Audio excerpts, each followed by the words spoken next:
ক্ষমতাচ্যুত প্রধানমন্ত্রী শেখ হাসিনাকে গণহত্যাসহ বিভিন্ন অভিযোগে বিচারের মুখোমুখি করা এখন সময়ের দাবি।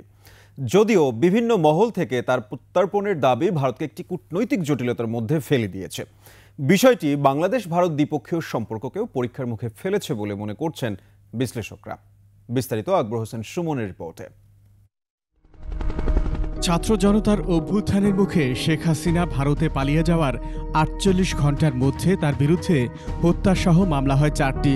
সেই ধারাবাহিকতায় এ পর্যন্ত দেশ জুড়ে ১৫০ শতাধিক মামলা হয়েছে তার বিরুদ্ধে, আর এর মধ্যে হত্যা মামলায় রয়েছে ১৫৭টি। তারপরও সাবেক এই প্রধানমন্ত্রীর বিচার আন্তর্জাতিক অপরাধ ট্রাইব্যুনালে করতে আইনের আরও সংশোধন করতে হবে। আইন অনুযায়ী যখন আসামিকে না পাওয়া যাবে এবং যদি আমরা তদন্তে পাই যে উনি দেশের বাইরে আছেন, সেই রাষ্ট্রের সাথে বাংলাদেশের কি ধরনের চুক্তি আছে বা এক্সট্রাডিশন ট্রিটি আছে কিনা এইসব, কিন্তু এই যে ফিরিয়ে আনার ব্যাপারটা, এইটা কিন্তু রাষ্ট্রীয় সিদ্ধান্তের ব্যাপার। এটা ট্রাইব্যুনাল বা ট্রাইব্যুনালের প্রসিকিউশন টিম এটা করতে পারে না। ভারত বাংলাদেশের মধ্যে স্বাক্ষরিত প্রত্যর্পণ চুক্তির আওতায় তাকে দেশে ফিরিয়ে আনা সম্ভব কিনা তা নিয়েও উঠেছে প্রশ্ন। ভারত বাংলাদেশের মধ্যে প্রত্যর্পণ চুক্তি অনুযায়ী শেখ হাসিনাকে ফেরত আনা ভারতের সদিচ্ছার উপর নির্ভর করে।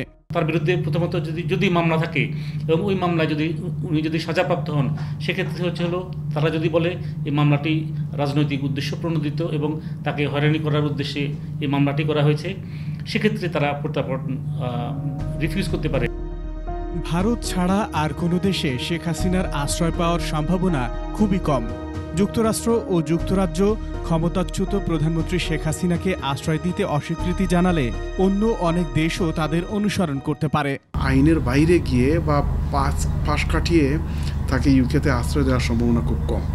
আর ইউকে তো দেবে না, ইউএস কিন্তু অলরেডি তার ভিসা ক্যান্সেল করে দিয়েছে।